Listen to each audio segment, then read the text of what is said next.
బెజవాడ కనకదుర్గమ్మ తల్లికి అయ్యన్న పంతులు అని ఒక భక్తుడు ఉండేవాడు. అది ఈ మధ్య జరిగినటువంటి సంఘటన.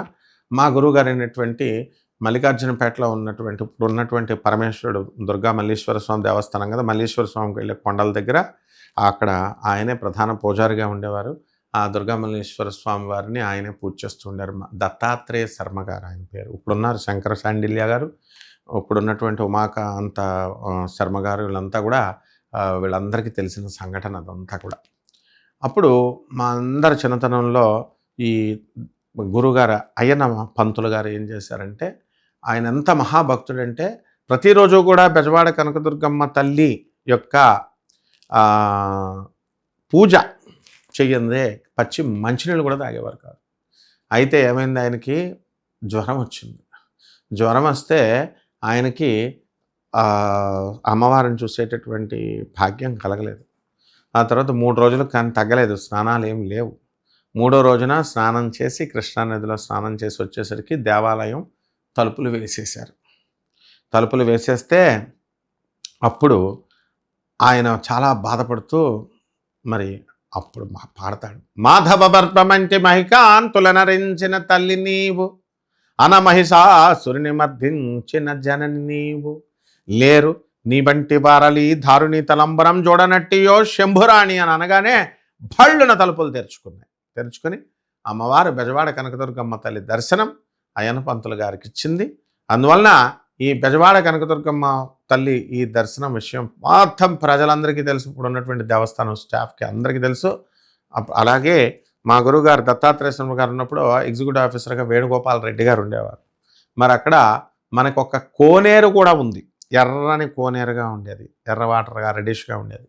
ఆ కోనేరు ఇప్పుడు అడ్మినిస్ట్రేటివ్ గ్రౌండ్స్లో బిల్డింగ్లు కడుతూ మూసేశారనమాట.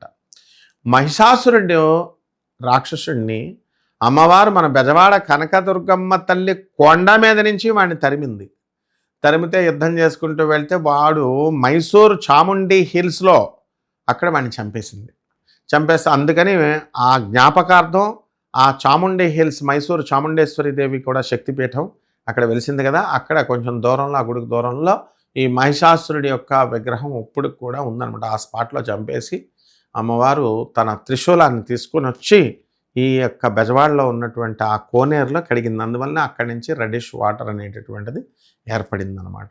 ఆ తర్వాత అమ్మవారు మరి చాలా ఉగ్రస్వరూపంతో ఉంది. అక్కడ వచ్చినటువంటి భక్తులందరికీ కూడా మనకి కోపంగా ఉన్నప్పుడు భక్తులందరూ కూడా వచ్చి దర్శనం చేసుకుంటుంటే ఆ రౌద్ర గణాలన్నీ కూడా మన మీద పడిపోయి మనకి శుభాల కంటే కూడా అశుభాలు జరుగుతూ ఉన్నాయి. అంటే ఏ విధంగా, ఒక భార్యాభర్తలు ఉన్నారు, మనల్ని ఇంటికి పిలుస్తారు. ఇంటికి పిలిస్తే మనం ఏ పార్టీకో లంచ్కో డిన్నర్కో పిలిస్తే మనం వెళ్తాం. వాళ్ళిద్దరూ కొట్టుకుంటూ ఉన్నారనుకోండి, మనం వెళ్ళే సమయానికి వాళ్ళు ప్లెజెంట్గా ఉంటే మనకు ప్లెజెంట్గా భోజనం పెడతారు. అలా కాకుండా వాళ్ళు కొట్టుకునే టైంలో ఆ గిన్నెలు తపాలాలు ఇవన్నీ కూడా మన మీద కూడా వేసేస్తారు. ఆ విధంగా బెజవాడ కనకదుర్గమ్మ తల్లి రౌద్రగణాలతో కోపంగా ఉన్నప్పుడు ఆ రాక్షసుని చంపి అలా ఉన్నప్పుడు జగద్గురు అయినటువంటి ఆదిశంకరాచార్యులు వారు ఆ గుడికి వచ్చి అమ్మవారి రౌద్ర గణాలన్నింటినీ కూడా ఆమె నుంచి తీసివేసి ఎక్స్ట్రాక్ట్ చేసి వేరే విగ్రహంలో మొగల్రాజపురంలో ఉన్నటువంటి అమ్మవారి యొక్క విగ్రహంలోకి ప్రవేశపెట్టి ఇవన్నీ కూడా చేస్తారనమాట. అప్పటి నుంచి ఆ తర్వాత శ్రీచక్ర ఆరాధన, శ్రీచక్రాన్ని అక్కడ ప్రతిష్ఠించి ఆ జగద్గురు అయినటువంటి ఆదిశంకరాచార్యులు వారు అక్కడ ఒక నియమాన్ని పెడతారు. ఈ కొండపైన మళ్ళీ రౌద్రగణ శక్తుల్ని మరి మీరు ఆకర్షించకూడదు.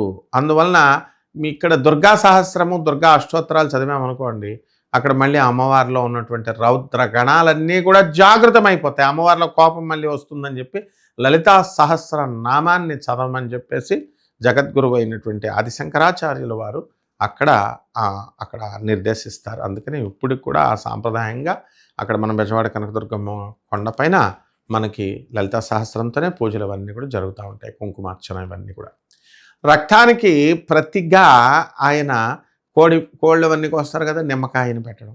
అలాగే మేకల్ని దున్నపోతుల్ని బలిచ్చేవారు. ధర్మమండలి ఎగ్జిక్యూటివ్ ఆఫీసర్ల వ్యవస్థ లేనప్పుడు పూర్వంలో.